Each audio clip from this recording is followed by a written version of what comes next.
ಗಂಗಣಪತಯೇ ನಮಃ. ಶ್ರೀ ಗುರುಭ್ಯೋ ನಮಃ. ಹರಿ ಓಂ. ನಮಸ್ಕಾರ. ಓಂ ವಿಧಾನಾಯ ನಮಃ.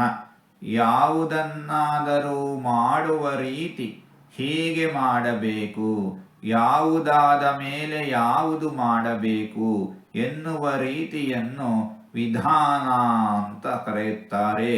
ಭಗವಂತ ಎಲ್ಲವನ್ನೂ ತನ್ನ ಇಚ್ಛೆಯಂತೆ ತನ್ನ ಸಂಕಲ್ಪದಂತೆ ನಡೆಸುವವನು, ವಿಶ್ವವನ್ನು ನಡೆಸುವವನು, ಪ್ರತಿಯೊಂದು ಜೀವಿಯನ್ನು ನಡೆಸುವವನು ಭಗವಂತ.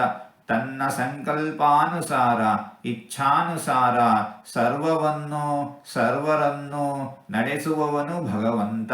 ಇಂತಹ ಭಗವಂತನನ್ನು ವಿಧಾನಾಯ ನಮಃ ಎಂಬುದಾಗಿ ವಿದ್ವಾಂಸರು ವರ್ಣಿಸುತ್ತಾ ಇದ್ದಾರೆ. ಹೀಗೆ 4 ತೊದಲು ಮಾತುಗಳನ್ನು ಆಡಿದ್ದೇನೆ. ಇದರಲ್ಲಿ ಏನಾದರೂ ತಪ್ಪುಗಳು ಇದ್ದರೆ ಆ ತಪ್ಪುಗಳನ್ನು ಬಿಟ್ಟು ಒಳ್ಳೆಯದು ಅಂತ ಏನಾದರೂ ಇದ್ದರೆ ಆ ಒಳ್ಳೆಯದನ್ನು ಮಾತ್ರ ಸ್ವೀಕರಿಸಬೇಕು ಅಂತ ಹೇಳಿ ಪ್ರಾರ್ಥನೆ. ಈ ನುಡಿಗಳನ್ನೆಲ್ಲ ಆಡಿಸಿದ ಭಗವಂತನಿಗೆ ಸರ್ವವೂ ಸಮರ್ಪಿತ. ಸರ್ವಂ ಶ್ರೀಕೃಷ್ಣಾರ್ಪಣಮಸ್ತು.